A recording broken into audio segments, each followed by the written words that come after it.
ইলেকট্রনের quantum number, ইলেকট্রনের quantum নাম্বারের উপর ভিত্তি করে।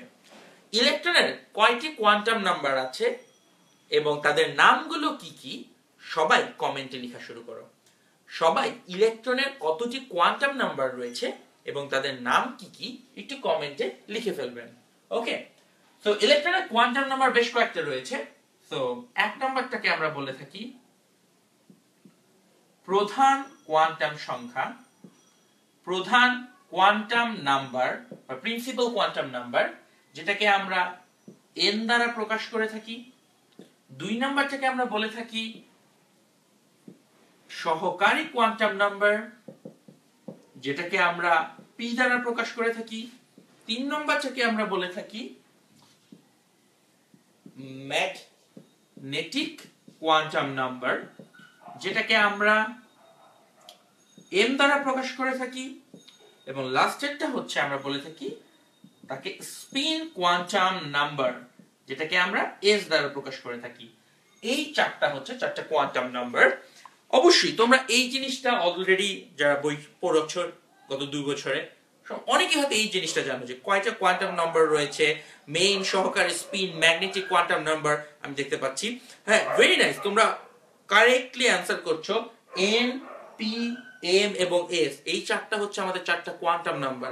এই চারটা সম্পর্কে আমাদের পারফেক্ট গুড অ্যান্সার এবং কনসেপ্ট থাকতে হবে। তোমরা যারা এখন ক্লাসটিতে উপস্থিত আছো, অবশ্যই যারা এখন এই ক্লাসে শেয়ার করনি, শেয়ার করে দাও। আদারওয়াইজ আমি কিন্তু তোমার বন্ধুরা জানবে না যে 8টার ক্লাসের পর আজকে রাত 10টার একটা ক্লাস শুরু হয়েছে। আর একটু কমেন্টে জানাও তো কারা কারা রাত 8টা এবং 10টা দুইটা ক্লাসই করেছো।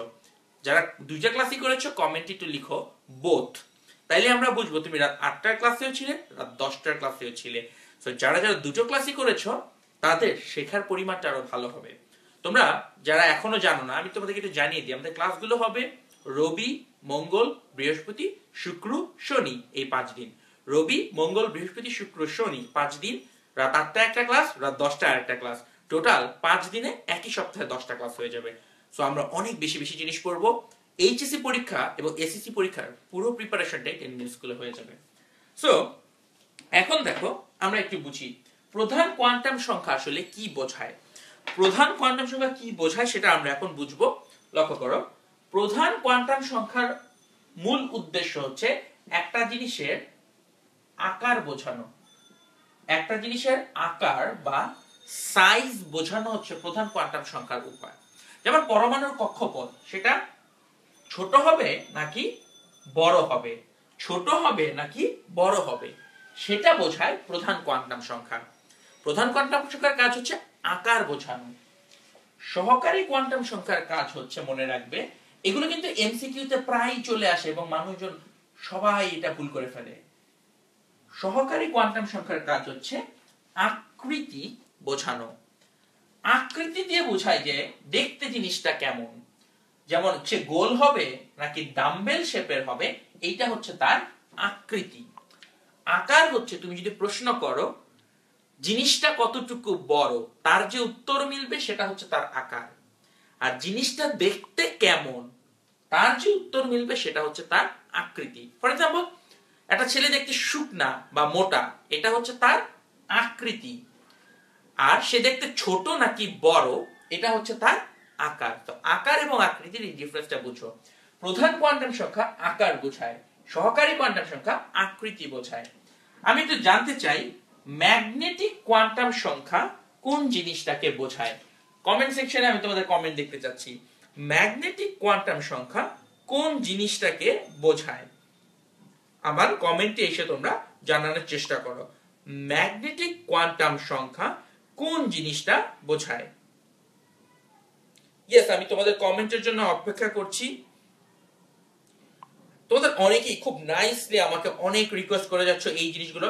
রিমেম্বার, তোমাদের যদি কোনো একটা স্পেসিফিক কোশ্চেন থাকে এই চ্যাপ্টার সম্পর্কে, তোমরা কিন্তু কমেন্টে প্রশ্ন করবে। আমাদের একটা টিম রয়েছে, তারা প্রশ্নগুলো নিয়ে আমার কাছে এই যে পৌঁছে দিচ্ছে, আমি দেখতে পাচ্ছি সবার প্রশ্ন এবং আমি সেই প্রশ্নগুলোর উত্তর এখানে তোমাদেরকে করে দিব। কমেন্টে প্রশ্ন করতে থাকো। ইয়েস, কারেক্ট অ্যান্সার দিয়েছে ফাহিম তাজওয়ার। ফাহিম তাজওয়ারের অ্যান্সার কারেক্ট হয়েছে। ইয়েস, জেমিমা জুই, তোমার অ্যান্সার কারেক্ট হয়েছে। Thank you. তোমরা যারা কারেক্ট অ্যান্সার দিয়েছো তাদেরকে অভিনন্দন। এটা বুঝে হচ্ছে বাংলায় বললে ত্রিমাত্রিক দিকবিন্যাস। ত্রিমাত্রিক দিকবিন্যাস এইটা বোঝা যায় হচ্ছে ম্যাগনেটিক কোয়ান্টাম সংখ্যা দ্বারা। তার মানে ম্যাগনেটিক কোয়ান্টাম সংখ্যা বোঝায় এই ডাম্বেলটা এক্স অক্ষ বরাবর থাকবে, ওয়াই অক্ষ বরাবর থাকবে, নাকি জেড অক্ষ বরাবর থাকবে। সবার লাস্টে রয়েছে স্পিন কোয়ান্টাম সংখ্যা।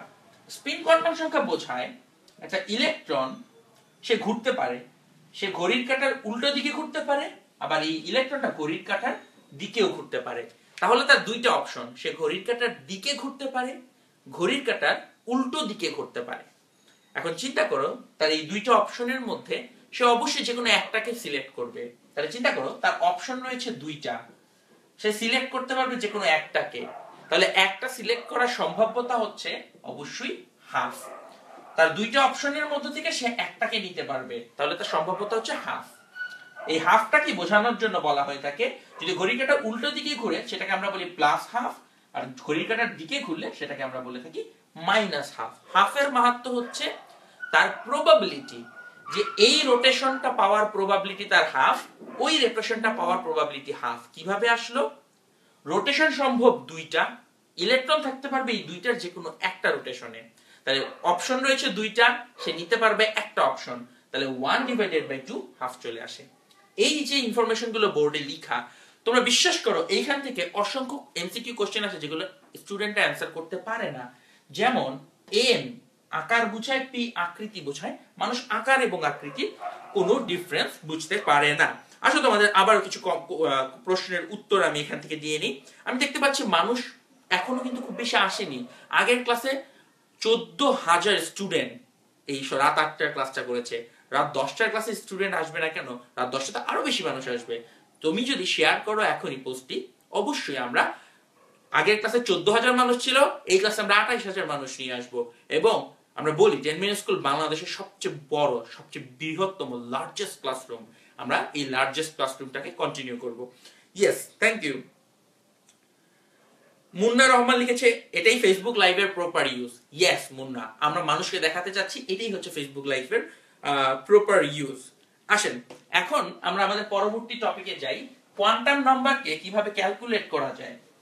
কোয়ান্টাম নাম্বারকে কিভাবে ক্যালকুলেট করা সম্ভব, এই পার্টটা একটু মনোযোগ দিয়ে লক্ষ্য করতে হবে। যদি মনোযোগ না দেন তাহলে কিন্তু সমস্যা হয়ে যাবে। আমরা এখন দেখাবো কিভাবে কোয়ান্টাম নাম্বার ক্যালকুলেট করতে হয়।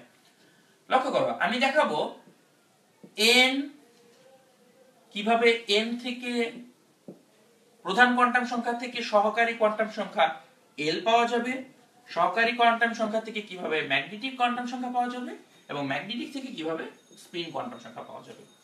সো আমি এখন এই n l m s এই প্রত্যেকটা কিভাবে বের করবা সেটা একটু শিখিয়ে দিব।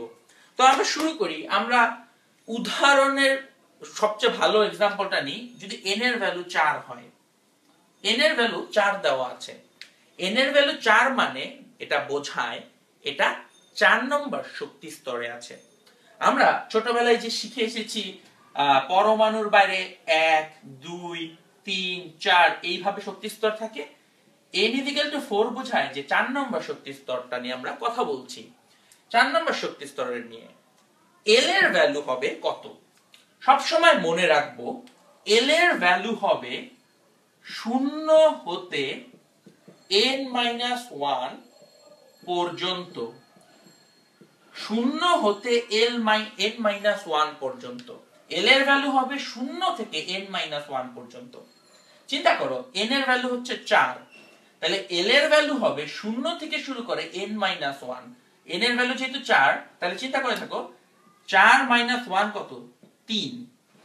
তাহলে তোমাদের কাছে আমার প্রশ্ন, 0 থেকে 3 পর্যন্ত কয়টা ভ্যালু আছে সেটা আমাকে কমেন্টে লিখে দেখাও। n এর ভ্যালু যখন 4, l এর ভ্যালু কত হবে কমেন্টে আমাকে লিখে দেখাও। আমি দেখতে চাই কতজন জিনিসটাকে পারফেক্টলি বুঝতে পেরেছো, ধরতে পেরেছো। এস কে দাস লিখেছে কোয়ান্টাম সংখ্যার সাথে বর্ণালীর সম্পর্ক কি? অবশ্যই সম্পর্ক আছে, আমরা আস্তে আস্তে দেখবো এই পুরো ক্লাসের শেষের দিকে। ইয়েস,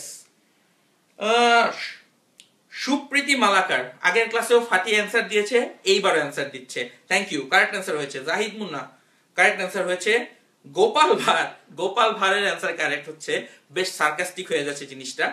জেমিমা জুই কারেক্ট অ্যান্সার দিচ্ছে। জেমিমা জুই কিন্তু অনেকক্ষণ যাবত কমেন্ট করে যাচ্ছে, থ্যাংক ইউ। সাব্বির খানের অ্যান্সার ভুল হয়েছে, ফারহান খান কারেক্ট অ্যান্সার দিয়েছে। তো কারেক্ট অ্যান্সার হচ্ছে, লক্ষ্য করেন, কারেক্ট অ্যান্সারটা লিখে দেই, শূন্য থেকে শুরু হবে। তাহলে নাম্বারটা শুরু হবে কত থেকে? সবসময় মনে রাখবো শূন্য থেকে। শূন্য থেকে শুরু হবে, চলবে কত পর্যন্ত? n-1।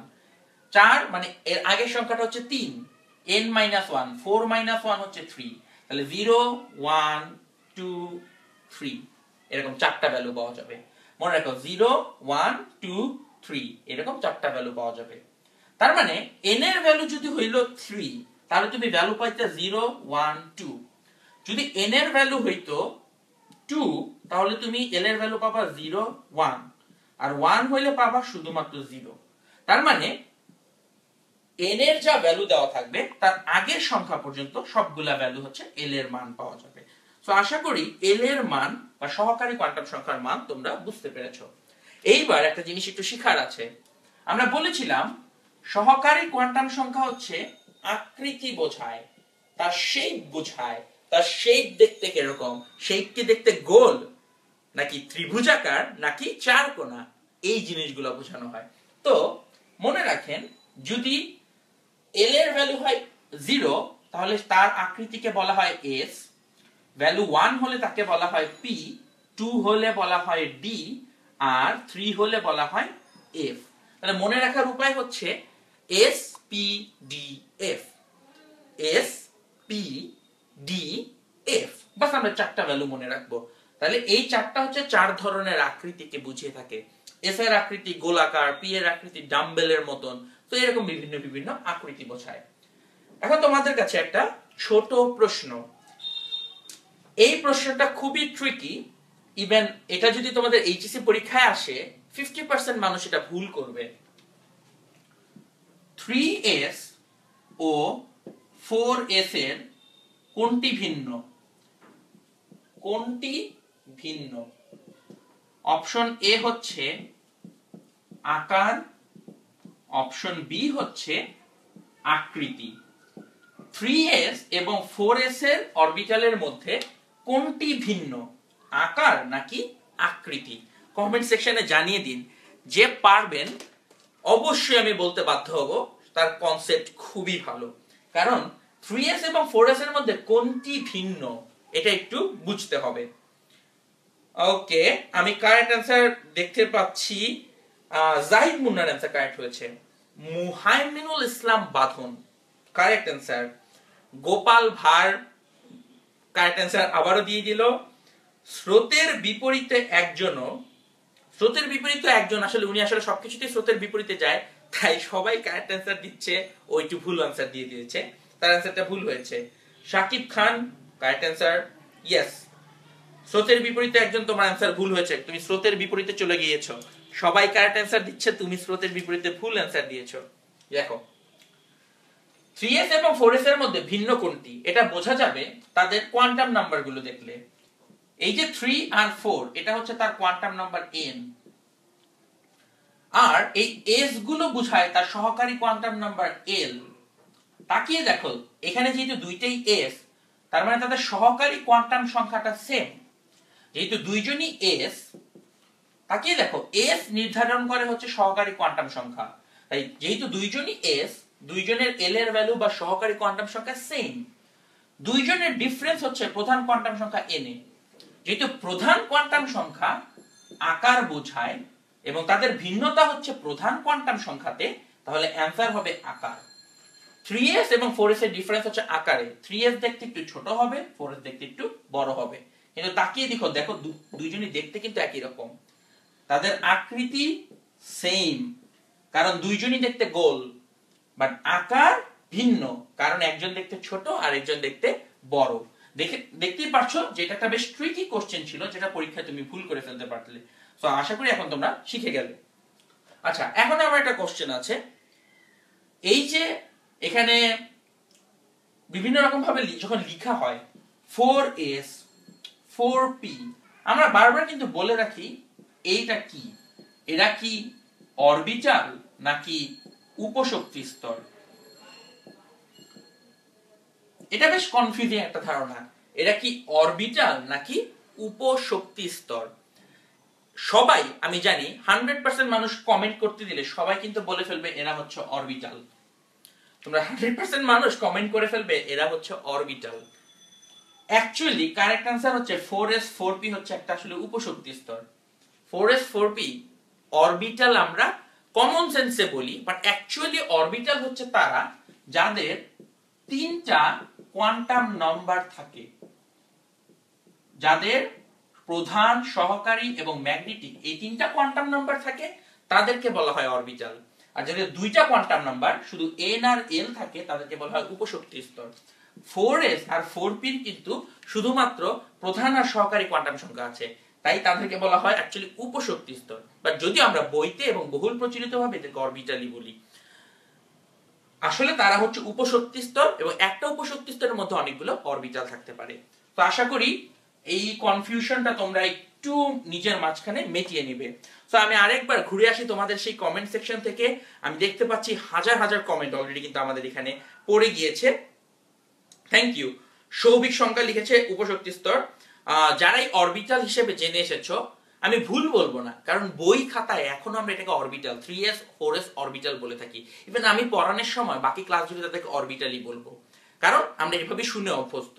বাট আসলে অরবিটালে তিনটা কোয়ান্টাম সংখ্যা থাকতে হয়, তাহলে অরবিটালটাকে ডিফাইন করা যায়। ওকে, থ্যাংক ইউ উপশক্তি স্তর বলার জন্য যারা এতক্ষণ পর্যন্ত বুঝতে পেরেছো। সো ভাইয়া ওয়ার্ড ইংলিশে বললেন, থ্যাংক ইউ। সাইফ আলমগীর একটা রিকোয়েস্ট করেছে শব্দগুলো যদি ইংরেজিতে বলা হয়, আমি চেষ্টা করব বাংলা এবং ইংরেজি উভয় টার্মই ব্যবহার করতে, যাতে করে তোমরা ইজিলি জিনিসটা বুঝতে পারো। ওকে, আসেন এবার আমরা আমাদের পরবর্তী টপিকে মুভ করি। এন থেকে এল বের করলাম, এল থেকে এবার ম্যাগনেটিক কোয়ান্টাম সংখ্যা বের করব। ম্যাগনেটিক কোয়ান্টাম সংখ্যা বের করার উপায় হচ্ছে, মনে রাখবো, -l হতে +l পর্যন্ত, -l হতে +l পর্যন্ত।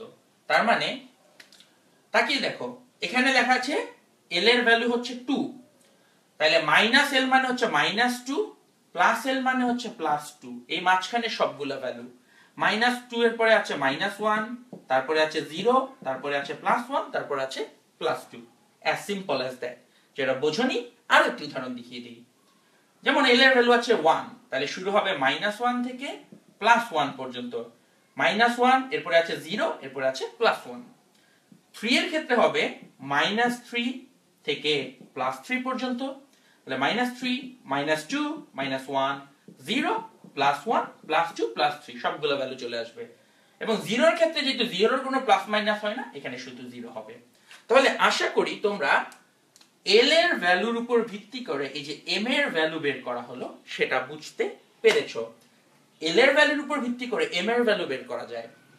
l এর ভ্যালু যদি 1 হয়, m এর ভ্যালু হবে -1 থেকে শুরু করে +1 পর্যন্ত। মনে রাখেন, তাহলে একটু কনফিউশনটা ক্লিয়ার হবে। যে এই নীল রঙের বক্স যাদেরকে করে দিলাম, সত্যিকার অর্থে এদেরকে বলা উচিত উপশক্তি স্তর, এদেরকে বলা উচিত উপশক্তি স্তর। এখানে যাদেরকে বক্স করে দিলাম এদেরকে বলা উচিত আসলে উপশক্তি স্তর। আর এইখানে যাদেরকে পাওয়া গেল তাদেরকে বলা উচিত অরবিটাল। মানে যাদের ম্যাগনেটিক কোয়ান্টাম সংখ্যা পর্যন্ত মান জানা আছে তাদেরকে বলবো অরবিটাল, আর যাদের খালি 3s 4s পর্যন্ত জানি সেটাকে বলবো উপশক্তি স্তর। আমি জানি এই জিনিসটা সবার কাছে একটু কঠিন মনে হতে পারে, তাই আমি একটা উদাহরণ দিয়ে এখন সবকিছু ক্লিয়ার বুঝিয়ে দেওয়ার চেষ্টা করব। ওকে, আসেন আপনাদেরকে একটু উপশক্তি স্তর এবং অরবিটালের আইডিয়াটা বুঝাই। এই জায়গাতে তাকাবো, এখানে লেখা আছে p, এখানে লেখা আছে p শক্তি স্তর। মানে 1 এর ভ্যালুর জন্য এটা হয় p, 2 এর জন্য d, 3 এর জন্য f এবং 0 এর জন্য s। সো ধরো তুমি চিন্তা করো 3p একটা অরবিটাল, 3p একটা অরবিটাল। 3p এর l এর ভ্যালু হচ্ছে 1, কারণ p এর জন্য l এর ভ্যালু সব সময় 1 হয়। এখানে লেখা আছে p এর জন্য l এর ভ্যালু 1, তাই 3p এর l এর ভ্যালু হবে 1। তাহলে তার m এর ভ্যালু হবে -1, 0, +1, তিনটা ভ্যালু।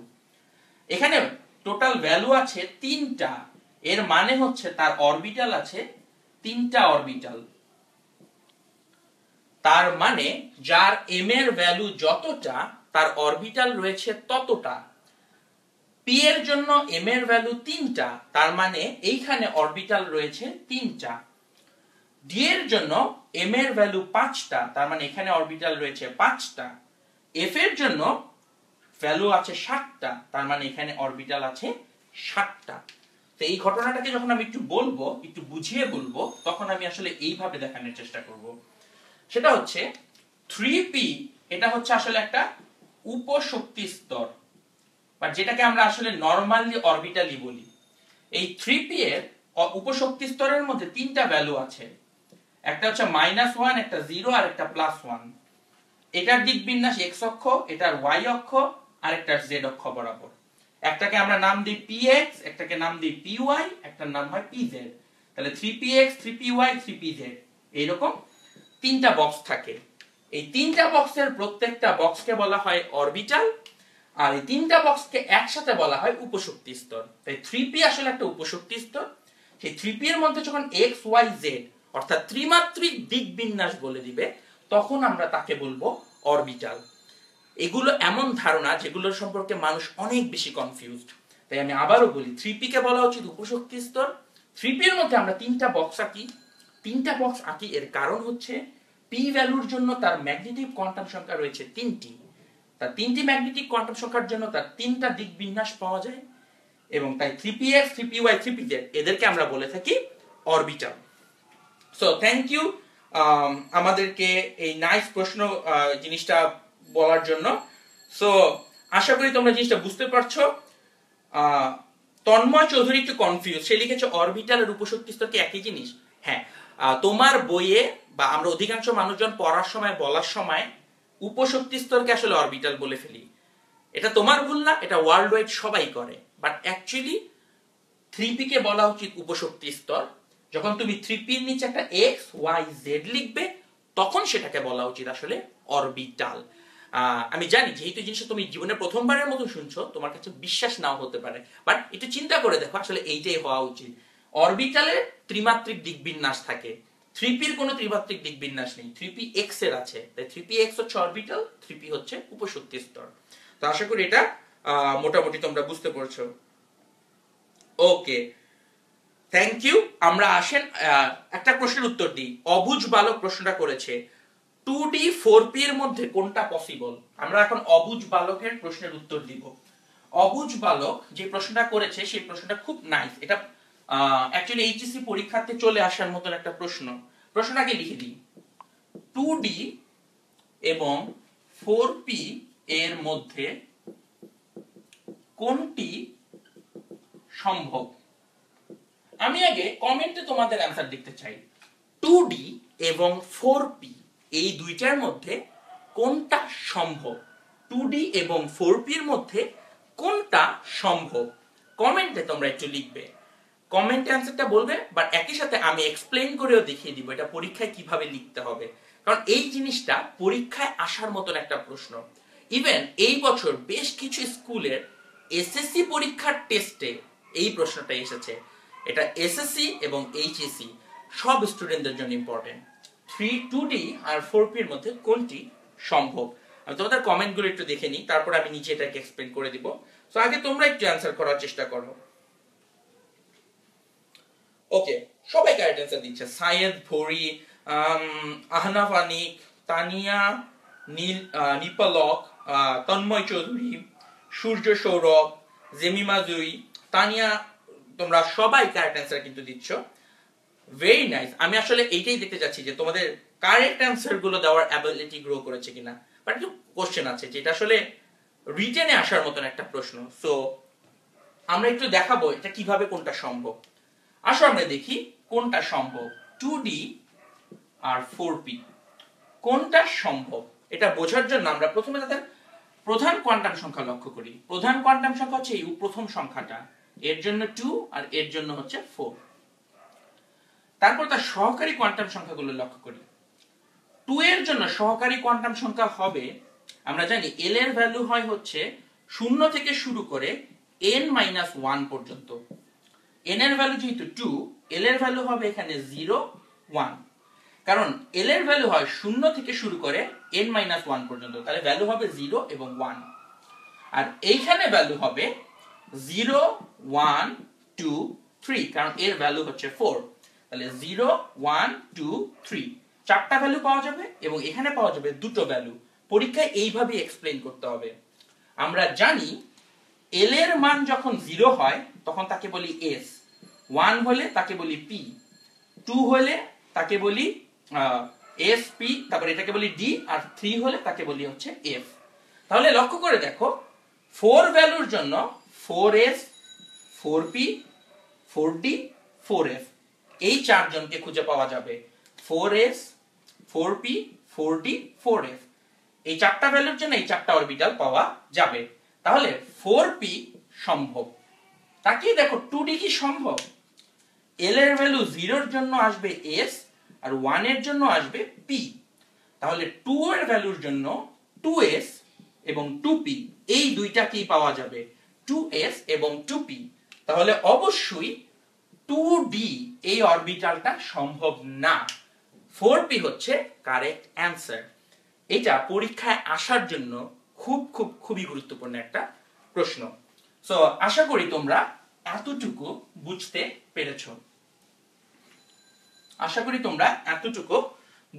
পেরেছো। সো আমি তোমাদের কমেন্টগুলোর আবার একটু উত্তর করে নিই, বিকজ তোমরা সবাই কমেন্টে আমাদেরকে অ্যান্সার করার চেষ্টা করো, which is very good, কারণ লাইভ ক্লাসে তোমরা যদি কমেন্ট না করো আমরা আসলে বুঝতে খুব কষ্ট হবে জিনিসটা। ওকে, একজন লিখে দিয়েছে যে এই প্রশ্নটা তাদের আসলে টেস্ট এক পরীক্ষাতে এসেছে। তো থ্যাংক ইউ। জাহিদ মুন্না জানিয়েছে বুঝেছি। থ্যাংক ইউ জাহিদ মুন্না, তুমি বুঝতে পেরেছো, এটাই হচ্ছে আমাদের সবচেয়ে বড় সার্থকতা। তুমি যদি বুঝতে পারো আমরা প্রতি রাত্রে এসে ক্লাস নিব, I promise you. Thank you. So let's move on to our next topic. Okay, আমার নেক্সট টপিক হবে অরবিটালের শক্তি।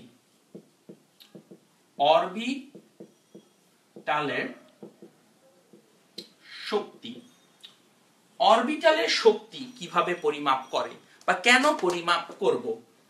অরবিটালের শক্তি পরিমাপ করা খুব গুরুত্বপূর্ণ, কারণ একটা নীতি আছে। এই নীতিটাকে বলা হয়ে থাকে আউফবাউ নীতি। আমরা এখন আউফবাউ নীতি নিয়ে কথা বলবো। আউফবাউ এটা একটা জার্মান শব্দ। অনেকেই মনে করে আউফবাউ হচ্ছে একজন বিজ্ঞানীর নাম, কারণ আমরা জানি হুন্ডের নীতি, কারণ হুন্ডের নাম। তো এইভাবে অনেকে মনে করে যে আউফবাউ নীতি হচ্ছে একজন বিজ্ঞানীর নাম। আসলে না, আউফবাউ একটা জার্মান শব্দ। আউফবাউ শব্দটার মানে হচ্ছে বিল্ডিং আপ। আউফবাউ এই কথাটার মানে হচ্ছে বিল্ডিং আপ। বিল্ডিং যখন বানানো হয় কি হয়?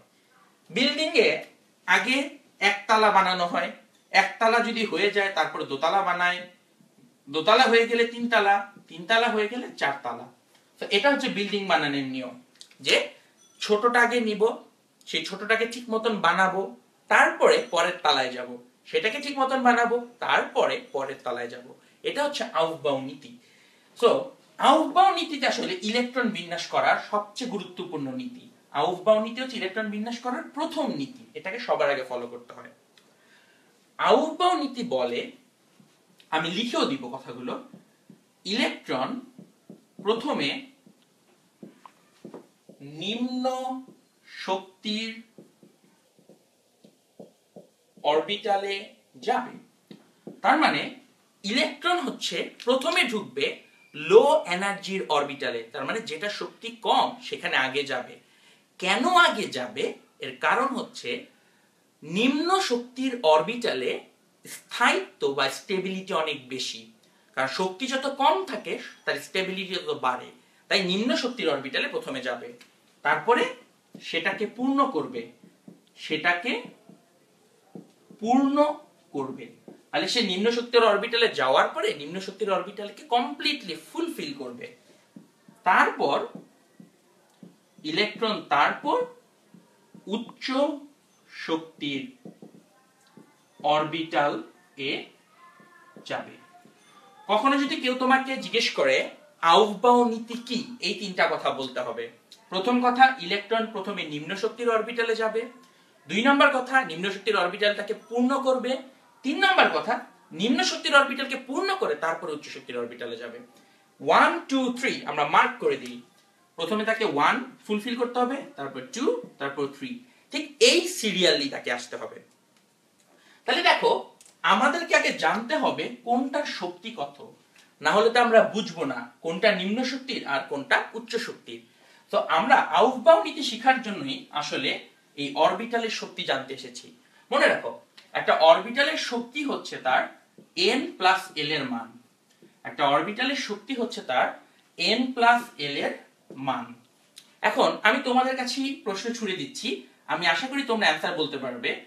ধরো 4s এর শক্তি কত? সবাই একটু বলো 4s এর শক্তি কত, আর একটু বলো 3d এর শক্তি কত। তাহলে তোমাদেরকে কি করতে হবে, তার n প্লাস l এর মান বের করতে হবে। সবাই কমেন্ট সেকশনে ঝাঁপিয়ে পড়ো, 4s এর শক্তি বের করে বলে দাও, 3d এর শক্তি বের করে বলে দাও। আমি কমেন্ট সেকশনটি খুলে বসছি, আমি প্রত্যেকের অ্যান্সার দেখতে আশা করছি। 4s এবং 3d এর প্রত্যেকের শক্তি কত আমি কমেন্ট সেকশনে দেখতে চাই। আশা করি তোমাদের সবাই কারেক্ট অ্যান্সার দিতে পারবে। ইয়েস, আমি তোমাদের কমেন্ট দেখতে পাচ্ছি। একই কমেন্টে দুইটার অ্যান্সার করে দাও। যেমন অ্যান্সার হচ্ছে 1, 2, প্রথমটা 1 পরেরটা 2, এভাবে একই কমেন্টে লিখে দিতে পারো। Thank you. আমি দেখতে পাচ্ছি অনেকে খুব সুন্দর করে অ্যান্সারটা লিখে দিচ্ছে।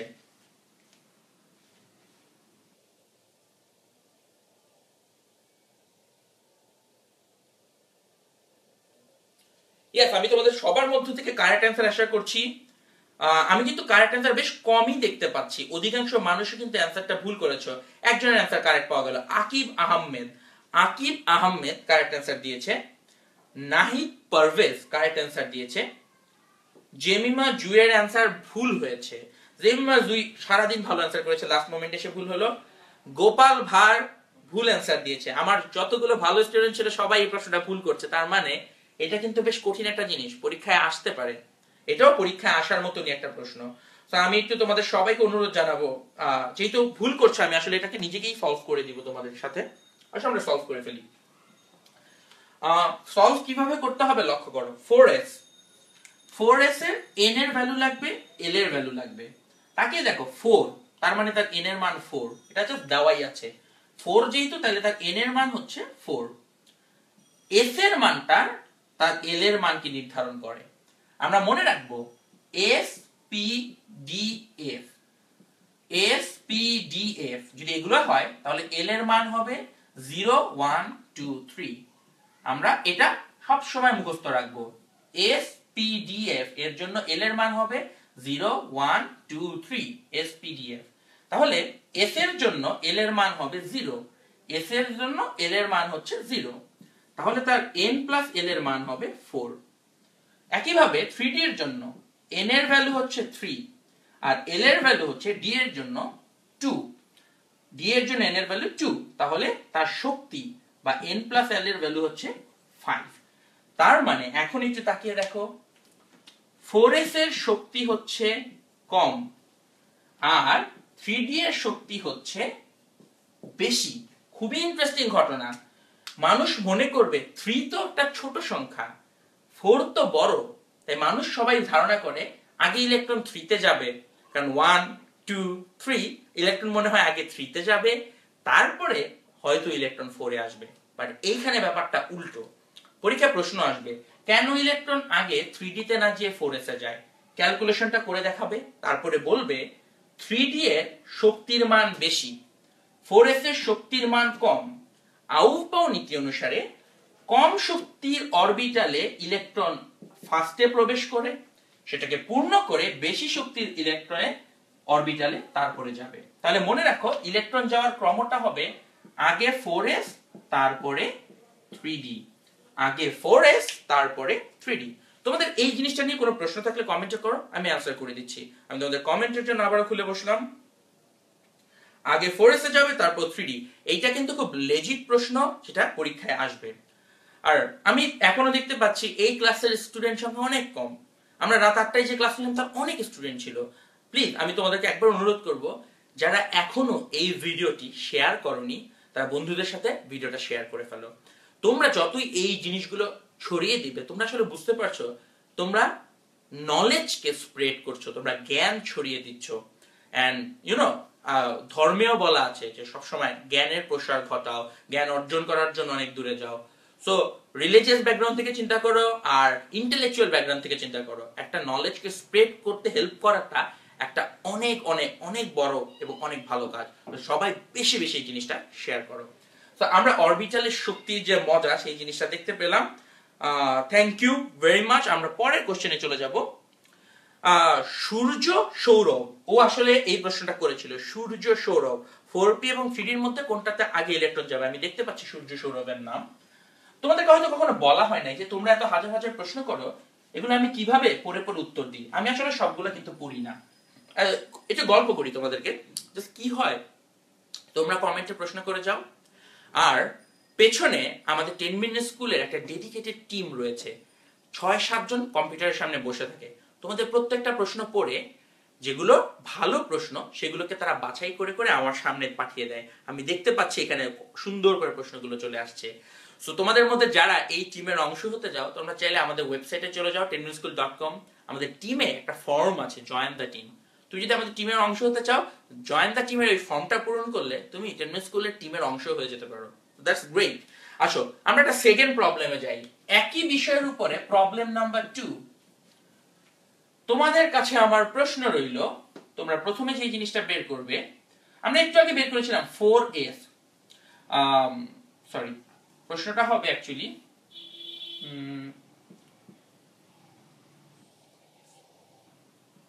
5s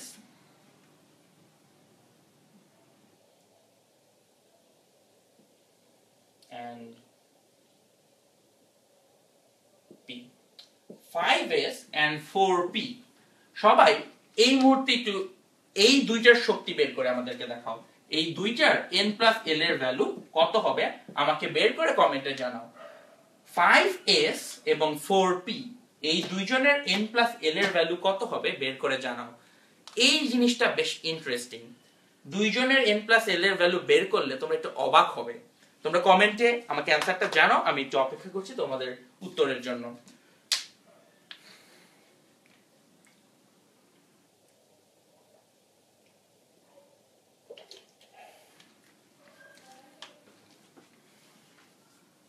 আমি তোমাদের কমেন্টের জন্য অপেক্ষা করছি। 5s এবং 4p এই দুইজনের শক্তির মানটা আমাকে কমেন্ট করে জানাতে হবে। 5s and 4p এই দুইজনের শক্তির মান আমাকে একটু কমেন্ট করে জানাও। কারেক্ট অ্যানসারে আসা শুরু করেছে মুন্সি হাদিউল্লাহ, কারেক্ট অ্যানসার দিয়েছে। আফরিন, আব্দুল্লাহ, তানিয়া, মুক্তা, সুপ্রীতি, গোপাল ভাড়, অনিন্দ, মেহেদি, সবার অ্যানসার কারেক্ট হয়েছে। Thank you very much. দেখো আগের যে প্রশ্নটা করেছিলাম তার অ্যান্সার অনেকেরই ভুল হয়েছে, এটার কারেক্ট হচ্ছে, এর মাহাত্ম্য হচ্ছে তুমি জিনিসটা হয়তো আগে জানতে না, আমরা পড়ানোর পর তুমি জিনিসটা বুঝতে পারছো। তাহলে দেখো ফেসবুকে বসে, ফেসবুক মানুষ হচ্ছে সময় নষ্ট করে, সেই ফেসবুকে বসে তুমি পড়াশোনা করছো, এর থেকে বড় গিফট হয়তো এই 25 সেঞ্চুরি আনতে আমাদের জন্য কিছু হতে পারে না। সো আমিও তোমাদের সাথে কথা বলে খুব খুশি এবং তোমরাও আশা করি এই জাতীয় ক্লাস করতে পেরে বেশ খুশি হওয়া উচিত। আমার ছাত্র জীবনে এরকম কোনো অফার থাকলে আমি নিজে অনেক খুশি হতাম। লক্ষ্য করো n আর l এর ভ্যালু দেখে ফেলি। এখানে n এর ভ্যালু দেওয়া হচ্ছে 5, আর আবার মনে রাখি s, এটা আমি এখানে লিখে রাখি সারা জীবন যাতে এখানে থাকে, SPDF। তার জন্য l এর ভ্যালু হবে 0 1 2 3, তাহলে s এর জন্য হচ্ছে 0, আর এখানে হচ্ছে n এর ভ্যালু 4 এর কারণে 4, আর l এর ভ্যালু p এর কারণে আসবে 1, তাহলে 4 প্লাস 1 হচ্ছে 5, আর 5 প্লাস 0 হচ্ছে 5। বাহ, আমাদের একটা নতুন কন্ডিশন ক্রিয়েট হলো যেখানে তাদের n প্লাস l এর মান হচ্ছে সমান। তার n এবং l এর মান যোগফলটা সমান। সমান মানে তাহলে কি তাদের শক্তি সমান? না, ব্যাপারটা হচ্ছে n প্লাস l এর ভ্যালু যদি সমান হয় তখন মনে রাখবে n এর ভ্যালুটা সবকিছু নির্ধারণ করবে। যখন n প্লাস l সমান হবে তখন n এর ভ্যালু দ্বারা শক্তি বোঝা যাবে। যদি n প্লাস l যোগফলটা সমান হয় তখন l এর ভ্যালুগুলোকে বাদ দিব এবং শুধুমাত্র n এর ভ্যালু দ্বারা শক্তি নির্ধারণ করব। তাকিয়ে দেখো, এখানে n এর ভ্যালু 4, এই শক্তিটা ছোট, এখানে n এর ভ্যালু 5, এই শক্তিটা বড়। আমরা জানি ইলেকট্রন আগে ছোট জায়গাতে যাবে, তাই ইলেকট্রন আগে যাবে 4p তে, তারপরে ইলেকট্রন যাবে 5s এ। কি ঘটনা ঘটলো? n প্লাস l এর ভ্যালু সমান আসলো, তাই l এর ভ্যালু তখন বাদ দিতে হবে। n প্লাস l এর যোগফল সমান আসলে শুধু n প্রধান কোয়ান্টাম সংখ্যা দ্বারা নির্ধারিত হবে। যেহেতু সে প্রধান তাই তার কথার গুরুত্ব বেশি, তাই 5 ভ্যালুটা বড় হয়, ইলেকট্রন শক্তি সেখানে পরে যাবে, আর 4 ভ্যালুটা ছোট হয়, ইলেকট্রন এখানে আগে আসবে। আশা করি তোমরা এতটুকু বুঝতে পেরেছ। যদি এতটুকু বুঝে থাকো, এইবার তোমাদেরকে আরেকটা প্রশ্ন করি। আমি জানি এই প্রশ্নটা ইতিমধ্যে আমাদের কমেন্ট খুঁজলে দেখা যাবে কেউ না কেউ অবশ্যই করেছো। প্রশ্নটা হচ্ছে n এর ভ্যালু যদি 5 হয় l এর ভ্যালু কত হবে?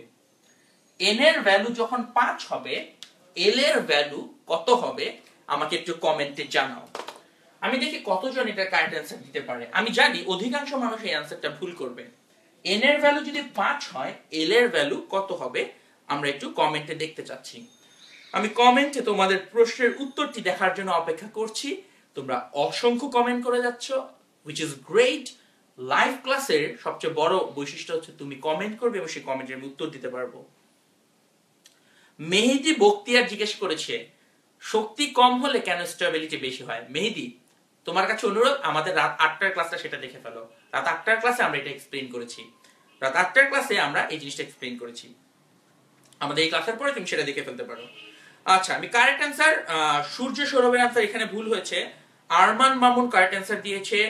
সুপ্রীতি মালাকার, সুপ্রীতি নামটা আমি ঠিকমতো উচ্চারণ করছি আশা করি। Supriti Malakar, yes correct. ও আজকে আমাদের highest number of correct answer দিয়েছে। লাইক ওকে আমরা ম্যান অফ দ্য ম্যাচ ঘোষণা করতে পারি আজকের দিনে। ও কেমিস্ট্রির যতগুলো লাইভ ক্লাসে ও she was the one who answered the most number of question. Thank you Supriti. So Jemima জুইও অনেক প্রশ্নের উত্তর দিচ্ছে, থ্যাংক ইউ। নাইমুর রহমান ভালো অ্যানসার করেছে। মুন্সি হাদিউল্লাহ, তাকেও এই ক্লাসটিতে বেশ অ্যাক্টিভ দেখা যাচ্ছে। প্লিজ তোমরা অবশ্যই নিজের বন্ধু বান্ধবকেও এখন ডেকে নিয়ে আসো। লক্ষ্য করো, আমরা যদিও বলেছিলাম l এর ভ্যালু হবে n-1 পর্যন্ত, তাহলে হিসাব করলে তুমি লিখতে পারো 0 1 2 3 4, বাট এটা আসলে সম্ভব না। এই 4 ভ্যালুটা সম্ভব না। মনে রাখবে l এর সর্বোচ্চ, l এর ম্যাক্সিমাম ভ্যালু হতে পারে 3। প্রশ্ন আসবে কেন কেন l এর ভ্যালু আর সম্ভব না? উত্তরটা খুব সিম্পল। এই 4টা নাম্বার, এই নাম্বারগুলো আসলে কি বোঝায়? এই নাম্বারগুলো বোঝায় আকৃতি বা শেপ। এই নাম্বারগুলো বোঝায় এক একটা আকৃতি বা শেপ। অরবিটালের এখন পর্যন্ত মাত্র 4টা শেপই পাওয়া গেছে।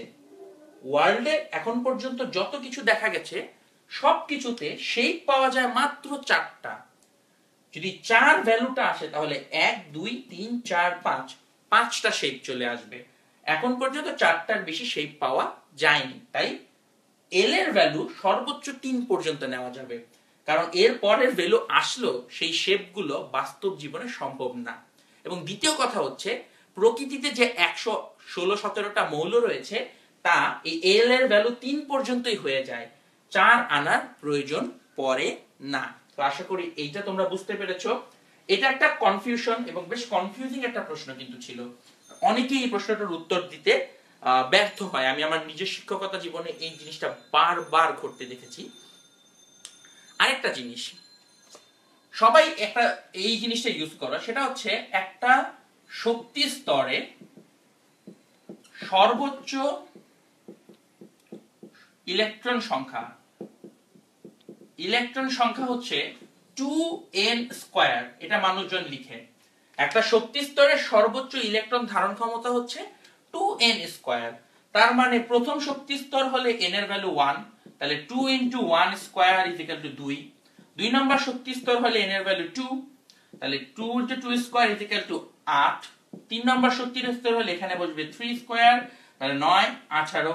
মানুষ এভাবে ক্যালকুলেশন করে, বাট এই ক্যালকুলেশনের একটা লিমিটেশন আছে। আমি তোমাকে জিজ্ঞেস করলাম পঞ্চম স্তরের সর্বোচ্চ শক্তির ইলেকট্রন ধারণ ক্ষমতা কত, আমাকে একটু কমেন্টে জানাও। পঞ্চম স্তরে সর্বোচ্চ ইলেকট্রন ধারণ ক্ষমতা কত, আমাকে একটু কমেন্টে জানাও, আমি একটু দেখতে চাই। পঞ্চম স্তরে সর্বোচ্চ ইলেকট্রন ধারণ ক্ষমতা কত, আমাকে একটু কমেন্টে জানাও। ইয়াসির আরাফাত রিমন জানিয়েছে ভালো লাগছে লাইভ ক্লাস। 10 মিনিট স্কুলকে ধন্যবাদ। Thank you Rimon. আমরা তোমার যদি ভালো লাগে আমরা এই লাইভ ক্লাসটি যতদিন 10 মিনিট স্কুল চলবে আমরা এই লাইভ ক্লাসে চালিয়ে যাব তোমাদের জন্য। Thank you very much.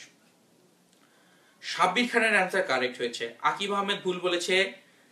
মুক্তা ঠাকুর মেঘলা ভুল অ্যান্সার দিয়েছেন।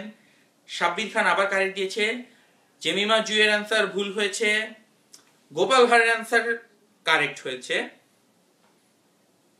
ওকে, মার্জিয়া তিশার অ্যান্সার কারেক্ট হয়েছে। সাব্বির খানের অ্যান্সার কারেক্ট হয়েছে। সূর্য সৌরভ কারেক্ট অ্যান্সার দিয়েছে। Feni King Obayed correct answer দিয়েছে। আসো অ্যান্সারটা বলে দিই। একটু লক্ষ্য করে দেখো, 4 নম্বর শক্তি স্তরের জন্য এটা হয়তো 4 স্কয়ার = 32। 5 নম্বর শক্তি স্তরের জন্য তুমি মনে করতে পারছো হয়তো এরকম 2n স্কয়ার, তার মানে 2 5 এর জন্য 5 স্কয়ার আসে আসলে 50। আসলে এই অ্যান্সারটা ভুল, কারণ ওই যে সমস্যাটা আমরা একটু আগে ব্যাখ্যা করলাম, l এর ভ্যালু 0 1 2 3 এরপরে আর সম্ভব হয় না। তাই 2n স্কয়ার সূত্রটা সর্বোচ্চ কাজ করবে এই চারটার জন্য। এই 4 শক্তি স্তরের জন্য 2n স্কয়ার সূত্রটা কাজ করবে। 2n স্কয়ার সূত্রটা এর পরে আর কাজ করবে না।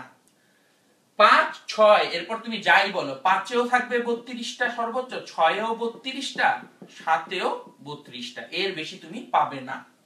সবসময় মনে রাখবে এই 2n স্কয়ার সূত্রটা n এর ভ্যালু 1 2 3 4 এই চারটার জন্য সম্ভব।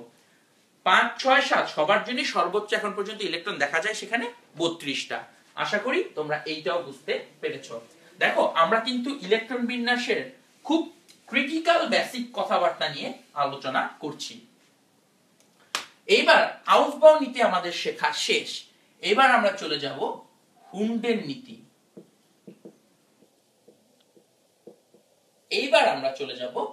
হুন্ডের নীতিতে। হুন্ডের নীতি কাজ করবে অরবিটাল লেভেলে, অরবিটাল এর জন্য। যেমন আমি তোমাদেরকে একটু বলে বোঝাই ঘটনাটা কি। তোমরা কতজন অ্যানসারটা করতে পারো কমেন্টে আমাকে একটু জানাবে। 3px এবং 3py তাদের n প্লাস l এর মান কত? 3px এবং 3py এটা হচ্ছে p অরবিটালের দুইটা দিক বিন্যাস, 3px এবং 3py। আমরা কিন্তু সবাই শিখে এসেছি 3p কি হচ্ছে আসলে উপশক্তি স্তর, 3px আর 3py হচ্ছে আসলে অরবিটাল। তো 3px আর y এদের n প্লাস l এর মান কত আমাকে একটু কমেন্ট সেকশনে জানিয়ে দিবেন। আমি আসলে দেখতে চাচ্ছি। এটাও একটা ক্রিটিক্যাল প্রশ্ন, অনেক মানুষ এই প্রশ্নের উত্তর দিতে পারে না। আপনারা এই প্রশ্নটা একটু চিন্তা করে উত্তর দেওয়ার চেষ্টা করবেন। আমাদের ক্লাস কিন্তু প্রায় সময় শেষের দিকে হয়ে যাচ্ছে। তোমরা যদি চাও আমি অবশ্যই ক্লাস নেওয়া চালিয়ে যাব, বাট অবশ্যই আমার একটা লিমিটেশন থাকবে যে এর বেশি আমি ক্লাস নিতে পারবো না। আমাকে আবার স্কুলের ছুটির ঘন্টা বাজিয়ে বের করে দিবে একটু পরে। তো চেষ্টা করো তাড়াতাড়ি কোশ্চেনটার অ্যান্সার দেওয়ার। মুন্সি হাদিউল্লাহর অ্যান্সারটা কারেক্ট হয়েছে। ওকে, জাহিদ মুন্না কারেক্ট অ্যান্সার দিয়েছে। ওকে, বেনাজির শাহিন লিখেছে thanks to 10 minute school. Thanks Benazir তোমার অভিনন্দনের জন্য। গোপাল ভাড় কারেক্ট অ্যান্সার দিয়েছে। মেহিদি লিখন কারেক্ট অ্যান্সার দিয়েছে। আসেন আপনাদের n এর এই ভ্যালুটা আমি একটু বলে দিই। তাদের n প্লাস l এর ভ্যালু খুব সোজা। দুইজনেরই এটা 3, তাহলে n এর ভ্যালু 3। দুইজনেরই p অরবিটাল, তাহলে p এর জন্য n এর ভ্যালু হচ্ছে 1, তাহলে 3 প্লাস 1 দুইজনেরই হচ্ছে 4। সোজা বাংলায় এদের শক্তি সমান। যখন দুইজনের n প্লাস l এর ভ্যালু সমান হয় তখন আমরা কি করি? আমরা কার ভ্যালু দেখি? আমরা দেখি n এর ভ্যালু। আসেন n এর ভ্যালু দেখি। এটাও 3, এটাও 3। বাহ, তার মানে এই 3px আর 3py এর মধ্যে আসলে ডিফারেন্স নাই, একটা x অক্ষ বরাবর, খালি একটা y অক্ষ বরাবর। বাট শক্তিগত দিক দিয়ে দুইজনের শক্তি সবভাবে সমান, n প্লাস l এর ভ্যালুও সমান, n এর ভ্যালুও সমান। তার মানে 3px 3py এর শক্তি আসলেই সেম। যখন সেম শক্তির অরবিটাল হয় তখন তার জন্য হুন্ডের নীতি কাজ করে। তাইলে আমি এটা এখন লিখব, হুন্ডের নীতি কাজ করে সমশক্তির অরবিটালের জন্য। মনে রাখবেন, হুন্ডের নীতি কাজ করবে সমশক্তির অরবিটালের জন্য। আর ভিন্ন শক্তির অরবিটাল, ভিন্ন শক্তির অরবিটালের জন্য কাজ করে আউফবাউ। ভিন্ন শক্তির অরবিটালের জন্য আউফবাউ নীতি কাজ করে। ভিন্ন শক্তি মানে হচ্ছে একজনের শক্তি ছোট আর একজনের বড়।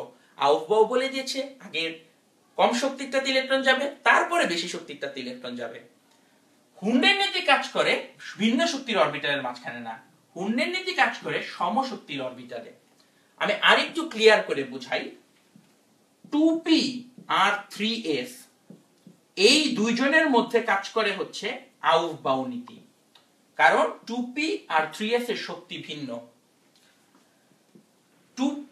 2p বলে আসলে কিছু সম্ভব হয় না, আমি একটু উল্টা করে লিখি জিনিসটা। 2s আর 3p, 2s আর 3p এদের জন্য হচ্ছে আউফবাউ নীতি, কারণ তাদের শক্তি ভিন্ন। আর 3px আর 3py এদের জন্য কাজ করবে হচ্ছে হুন্ডের নীতি। তাহলে হুন্ডের নীতি কাজ করবে এমন কারোর জন্য যার শক্তি সমান, আউফবাউ নীতি কাজ করবে এমন কারোর জন্য যার শক্তি ভিন্ন। এইটা এমন একটা কনসেপ্ট যেটা আমাদের এইচএসসি পাস করা মানুষও ভালো মতন জানে না। কোথায় হুন্ডের নীতি কাজে লাগাবো আর কোথায় আউফবাউ নীতি সেটা তারা বুঝে না। তাই মনে রাখবা, দুইটা ভিন্ন উপশক্তি স্তরে আউফবাউ নীতি কাজে লাগবে। আর একই উপশক্তি স্তরের দুইটা অরবিটালের মাঝখানে যাদের শক্তি সমান, সেখানে কাজে লাগে হুন্ডের নীতি। আমি আশা করি তোমরা এতটুকু পর্যন্ত বুঝতে পেরেছো। এবার লক্ষ্য করো হুন্ডের নীতি কিভাবে কাজ করে। সমশক্তির অরবিটাল, তাদের শক্তি সমান, তাহলে তাদের মধ্যে কিন্তু কোনোটাতে ইলেকট্রন আগে যাবে কোনোটাতে পরে যাবে, এটা হওয়া সম্ভব না। যেমন ধরো তোমার 3 জন ভালো বন্ধু আছে, তাদের 3 জনকে তুমি সমান পরিমাণে ভালোবাসো।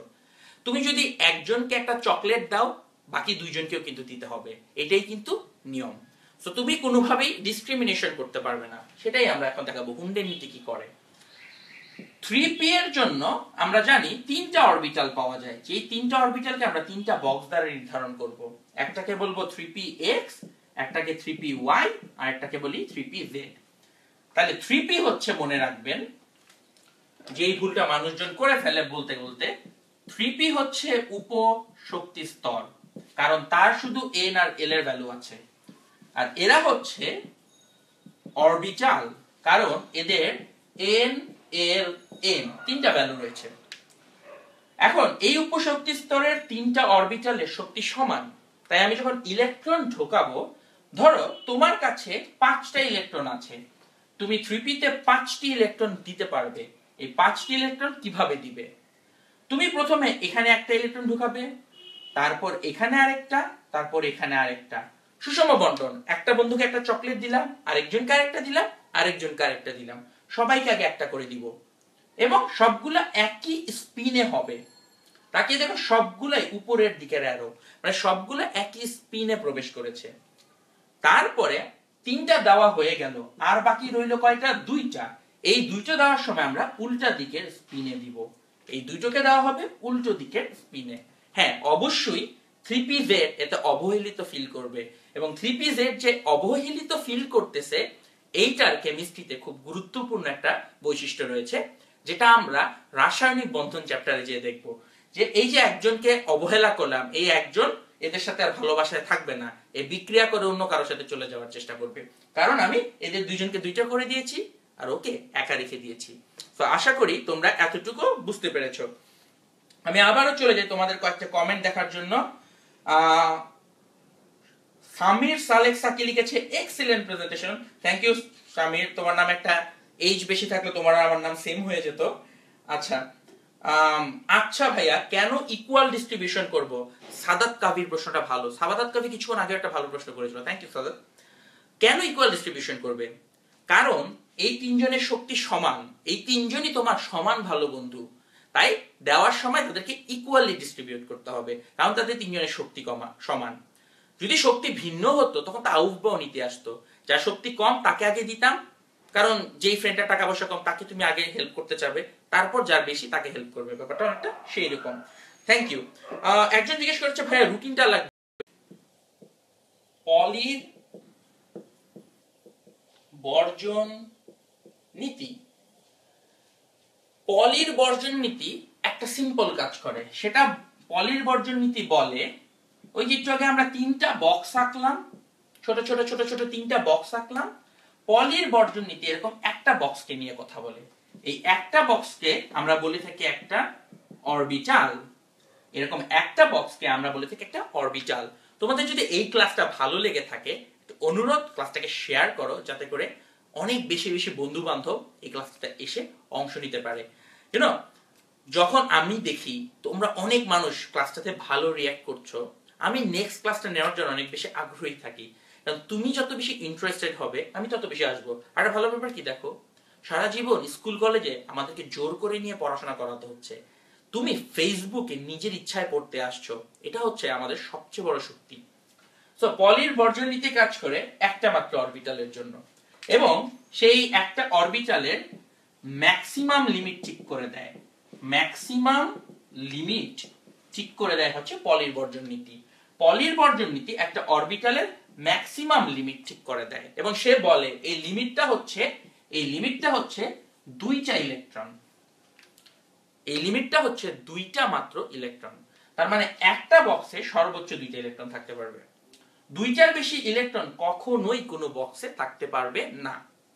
এটাই হচ্ছে পলির বর্জন নীতি। একটা কথা মনে রাখতে হবে, এই যে দুইটা ইলেকট্রন থাকবে, একটা ইলেকট্রনের স্পিন যা হবে আরেকটা ইলেকট্রনের উল্টা দিকে স্পিন থাকতে হবে, মানে দুইজনের স্পিন বিপরীত হতে হবে, এটা হচ্ছে কারেন্ট। তুমি যদি এমন অবস্থা চিন্তা করো যে একটা ইলেকট্রন এভাবে গেল তারপরেরটা ওইভাবে গেল, এইটা রং। দুইটা স্পিন অবশ্যই অবশ্যই অবশ্যই অবশ্যই দুইটার স্পিন বিপরীত হতে হবে, সমান হতে পারবে না। তাহলে পলির বর্জন নীতি বলে একটা বক্সে সর্বোচ্চ দুটো ইলেকট্রন জায়গা হবে যদি তাদের স্পিন বিপরীত হয়। ক্লাসের শেষ পর্যায়ে চলে এসেছি, এইবার হবে quiz. Let's get ready for quiz. কুইজের অ্যানসার দিতে পারলে আমি বুঝতে পারবো আজকের ক্লাসটা তোমরা কারেক্টলি বুঝেছো। যে প্রশ্নটা এখন লিখতে যাচ্ছি সেটা বুয়েট ভর্তি পরীক্ষা 1 বছর এসেছিল। আমি অনেক প্রতিযোগিতামূলক অলিম্পিয়াডে এই প্রশ্নটা দেখেছি, এবং আমি বললাম আজকের ক্লাসে যেহেতু তোমরা এতক্ষণ মনোযোগ দিয়ে করেছো, এই কঠিন প্রশ্নটার উত্তর তোমরা অবশ্যই দিতে পারবে। তাকিয়ে দেখো প্রশ্নটা কি।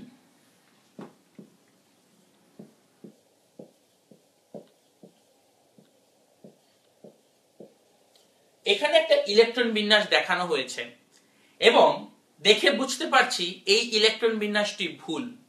আমি দেখেই বলে দিলাম এই ইলেকট্রন বিন্যাসটি ভুল। এখানে প্রশ্ন হচ্ছে এইখানে কোন নীতির বর্জন ঘটেছে। 1 নম্বর অপশন হচ্ছে আউফবাউ, 2 নম্বর অপশন হচ্ছে হুন্ড, এবং 3 নম্বর অপশন হচ্ছে পলি। সো এই ইলেকট্রন বিন্যাসটি ভুল। প্রশ্ন হচ্ছে এই ইলেকট্রন বিন্যাসটিতে কোন নীতির ভায়োলেশন হয়েছে, কোন নীতির বরখালাপ হয়েছে, আমরা কমেন্টে আপনাদের অ্যানসার দেখতে চাচ্ছি। লক্ষ্য করি this is a very tough one, এবং তুমি যদি বুঝতে পারো গ্রেট, না বুঝতে পারলে সমস্যা নেই, আমরা এক্সপ্লেইন করব এবং শিখে যাব। ইয়েস, কারেক্ট অ্যানসার দেখে ফেলেছি। কারেক্ট অ্যানসার একজন দিয়ে দিয়েছে, নাম বলবো না, নাম বললে তার অ্যানসারটা সবাই কপি পেস্ট করে, আমি এটা দেখেছি লক্ষ্য করে। সাব্বির খানের অ্যানসার ভুল হয়েছে, সাদাত কাবির অ্যানসার ভুল হয়েছে। পারে না কেমন, একটু ভালো করে চিন্তা করো, আউফবাউ নীতি কোথায় কাজ করে, হুন্ডের নীতি কোথায় কাজ করে, পলির বর্জন নীতি কোথায় কাজ করে, তারপর চিন্তা করো এই ইলেকট্রন বিন্যাসের ভুলটা কোথায়, এই ইলেকট্রন বিন্যাসের ভুলটা কোথায়। ইয়েস, কারেক্ট অ্যানসার আসা শুরু করেছে। জাশান আহমেদ লিখেছে নাইস ব্রো, নাইস ব্রো, প্রচুর ব্রো হচ্ছে। নাহিদ পারভেজের অ্যানসার ভুল হয়েছে, আকিব আহমেদ ভুল হয়েছে অনেকের, বাট কারেক্ট অ্যানসার দেখেছি 4 থেকে 5 জন কারেক্ট অ্যানসার দিয়েছে। তাকিয়ে দেখো এখানে ভুলটা কোথায়, তাকিয়ে দেখো ভুলটা কোথায়। ভুলটা তো এইখানটাতে। ভুলটা হচ্ছে একটা ইলেকট্রন ঢুকার পরে এইখানে তো আরেকটা ইলেকট্রন যাওয়া উচিত, তাই না? একটা ইলেকট্রন যাওয়ার পর এখানে আরেকটা ইলেকট্রন যাওয়া উচিত, তারপরে পরের স্তরে যাওয়া উচিত। এটা আসলে কার নীতির ভুল? আমরা নীতিগুলো একবার চিন্তা করে আসি। পলির বর্জন নীতি বলে একটা বক্সে সর্বোচ্চ 2টা ইলেকট্রন থাকতে পারে। একটা বক্সে সর্বোচ্চ 2টা ইলেকট্রন থাকতে পারে। এখানে কয়টা আছে? একটা। তাহলে তো সে পলির বর্জন নীতি ভায়োলেশন করে নাই। পলি বলেছে সর্বোচ্চ 2টা থাকতে পারে, পরে একটা আছে, তার মানে সে সর্বোচ্চ লিমিট তো ক্রস করে নাই। এটা পলির বর্জন নীতির ভায়োলেশন না। তাহলে অ্যানসার পলি না। যারা পলি লিখেছো তোমরা বুকা। এইবার লক্ষ্য করো হুন্ড, হুন্ডের নীতি। হুন্ডের নীতি কি বলে? হুন্ডের নীতি বলে সমশক্তির অরবিটাল। তাহলে হুন্ডের নীতিটা কাজ করে হচ্ছে এই জায়গাটুকের মধ্যে, যে 3px 3py 3pz এই তিনটার মাঝখানে হুন্ডের নীতি কাজ করে। এইখানে তো ভুল হয় নাই, ভুল হয়েছে এইখানটাতে। তো হুন্ড অ্যানসার না, অ্যানসার হচ্ছে আউফবাউ। কেন? ইলেকট্রন প্রথমে নিম্ন শক্তির অরবিটালে যাবে, এটা নাম্বার 1। নাম্বার 2 পয়েন্ট হচ্ছে নিম্ন শক্তির অরবিটালটাকে পূর্ণ করবে। এখানে তার হাইয়েস্ট লিমিট হচ্ছে 2টা ইলেকট্রনের, সে তো পূর্ণ না করেই পরের স্তরে চলে গেছে। ভুলটা হচ্ছে সেখানে পূর্ণ না করে পরের স্তরে চলে গিয়েছে।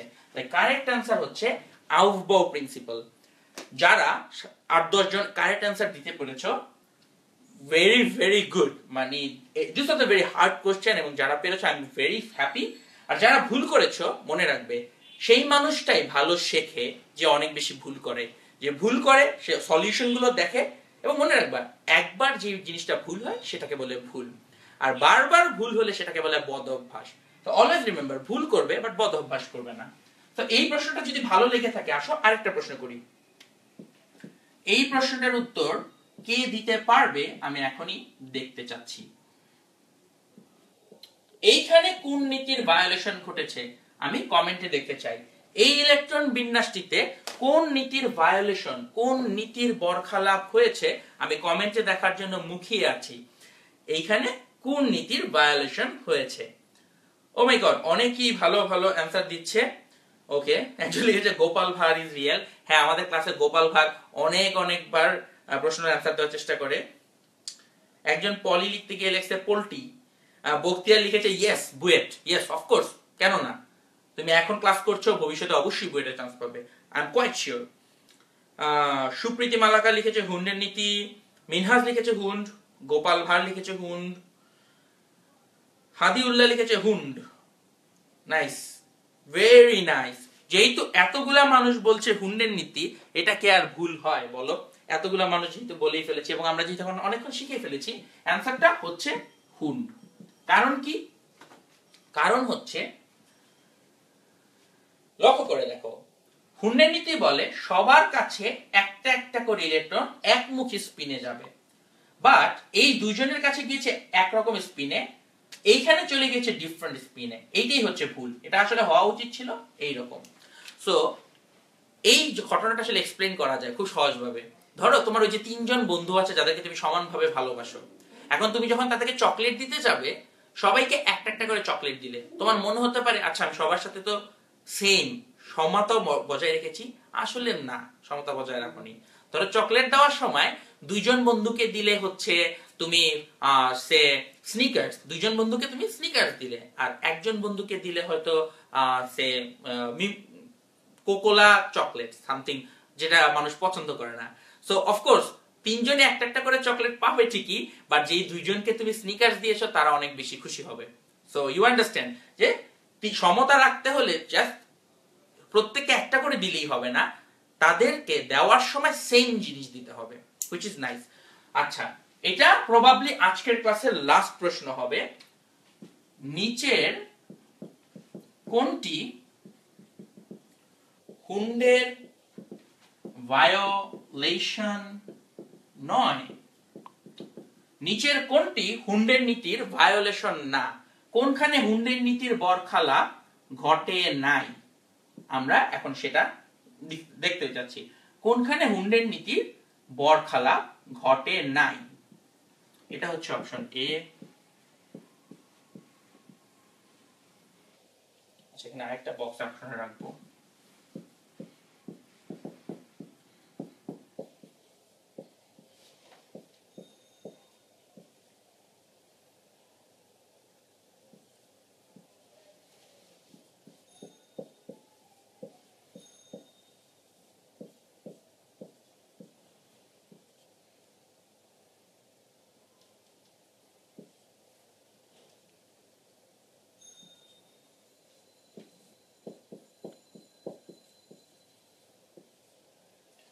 প্রশ্ন হচ্ছে নিচের কোনটি হুন্ডের নীতির ভায়োলেশন নয়? এ বি সি ডি, চারটা প্রশ্ন দেওয়া আছে। নিচের কোনটির হুন্ডের নীতির ভায়োলেশন নয়?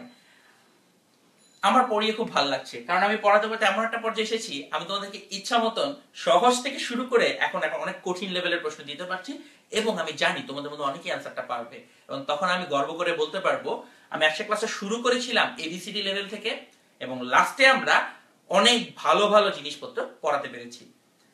ইয়েস, কারেক্ট অ্যান্সার দিয়েছে অনেক মানুষ, আমি বলবো না কে কে দিয়েছে, বললেই তো তার অ্যান্সারটা কপি পেস্ট হবে। আমরা পরীক্ষার হলে হচ্ছে একজন আরেকজনের খাতা দেখে লিখি, আর লাইভ ক্লাসে হচ্ছে একজন আরেকজনের কমেন্টারে ধরে চাপ দিয়ে কপি করে তারপর জাস্ট পেস্ট করে। ওকে, তো লেটস সি, তোমরা কমেন্ট করতে থাকো, আমি আরো কয়েকজন কমেন্ট করার পরে এসে তারপর আমি বলবো যে আসলে কার অ্যান্সারটা কারেক্ট হয়েছে। ইয়েস, ভেরি গুড, আমি দেখতে পাচ্ছি আরো অনেক মানুষ কারেক্ট অ্যান্সার দিয়ে দিয়েছে। That's great, nice. এই যে এখন আবার কয়েকজন ভুল অ্যান্সার দেওয়া শুরু করেছে। প্লিজ ভালো করে প্রশ্ন করো, নিচের কোনটি হুন্ডের নীতির ভায়োলেশন না? সো ভায়োলেশন না কোনটাতে সেইটা তোমাকে বের করতে বলা হয়েছে। সো চিন্তা করো, এবং চিন্তা করে তারপরে অ্যান্সার করার চেষ্টা করো। চিন্তা করো এবং তারপর অ্যান্সারটা করার চেষ্টা করো। আমি এখন বলে দিব যে কার কার অ্যান্সার আসলে কারেক্ট হয়েছে। লক্ষ্য করো, নিচের কোনটি হুন্ডের নীতির ভায়োলেশন নয়? আমি দেখব কোথায় ভায়োলেশন হয় নাই। তাকিয়ে দেখো, এটা তো ভুল, এটা ভায়োলেশন হয়েছে, কারণ হুন্ডের নীতি বলে আগে সবার একটা দিয়ে তারপরে শুলটা করে ঢুকানো উচিত ছিল। তুমি একজন বন্ধুকে দুইটা চকলেট দিলে আরেকজনকে দিলাই না, এটা তো হুন্ডের নীতির ভায়োলেশন হয়ে গেল।